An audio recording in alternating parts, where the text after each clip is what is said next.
गाईच यावंच लागतंय, आरबीएनबी कॉलेजमध्ये ऍडमिशन घ्यावंच लागतंय. Hashtag RBNB college. Hello guys, जय महाराष्ट्र. तर मी आहे श्रद्धा शेळके. आज होता आमच्या आरबीएनबी कॉलेजमध्ये माता पालक मेळावा, त्यामुळे आम्ही सर्वजण चाललो होतो ऍडमिनिस्ट्रेटिव्ह बिल्डिंगला. सर्वात पहिले तर आम्ही रजिस्ट्रेशन करून घेतलं आणि मग नंतर निघालो चहा पिण्यासाठी. चला चहा पिऊन जाऊ आधी आपण.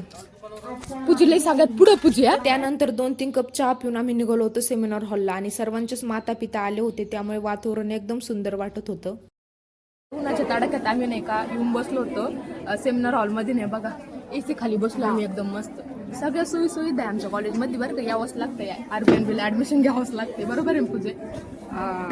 पाल दाखवते कुपन.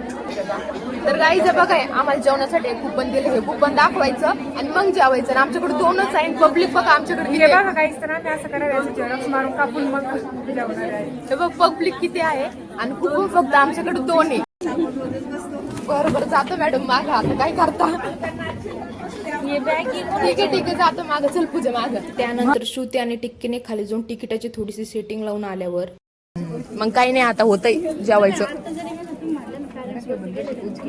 मग तेवढ्यात आपल्या कॉलेजमधल्या कार्यक्रमासाठी आपल्या पाहुण्यांचे पण आगमन झाले होते. उपक्रमाचे नावच असं होतं की माझ्या आई माझ्या विद्यालयात. आपले वडील तर कॉलेजमध्ये कधी पण येतात, पण आई शक्यतो येत नाही. त्यामुळं महिला दिनानिमित्त आईसाठी हा खास कार्यक्रम आपल्या कॉलेजमध्ये ठेवला होता. यामध्ये आईला आपल्या कॉलेजमधले टीचर पूर्ण कॉलेज दाखवणार होते. कॉलेजमध्ये किती डिपार्टमेंट आहे, कॉलेजमधला पूर्ण स्टाफ दाखवणार होते. आपली मुलगी कोणत्या क्लासमध्ये शिकते, कोणते टीचर तिला शिकवायला आहे, हॉस्टेल कुठं आहे, काय आहे, अशी पूर्ण इन्फॉर्मेशन यामध्ये ते देणार होते. त्यानंतर मग आलो होतो आम्ही जेवण करण्यासाठी.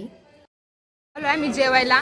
ज्या गोष्टीची आम्ही इतक्या वेळची आतुरतेने वाट बघत होते त्या गोष्टीसाठी आलोय. बघा आपलं पब्लिक बघा, डबल बसले बरं का जेवायला. हे बघ इकडं नाही ऐकत.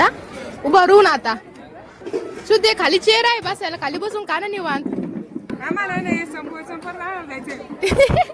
तिसरं ताटे आता बरं. ते कितवं ताटे पूजे? खरं खरं सांग, कितवं ताटे? पहिलंच आहे का? श्रुती कितवं आहे? खरं खरं सांगा तुम्ही बरं का. व्हिडिओ बघू नका हे करू. शरीर किती आहे तो? तिसरं. तनुष का तुझा? रोहित आहे तुझा?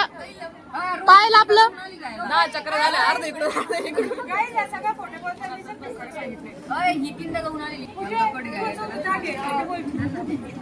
गाईज आताच आमचं जेवण वगैरे झालं ना, आता आम्ही चाललोय लेक्चर. तर गाईज तुम्ही हा ब्लॉग कुठून बघताय मला कमेंट करून नक्की सांगा. चला भेटू आपण नेक्स्ट ब्लॉग मध्ये. तोपर्यंत बाय बाय.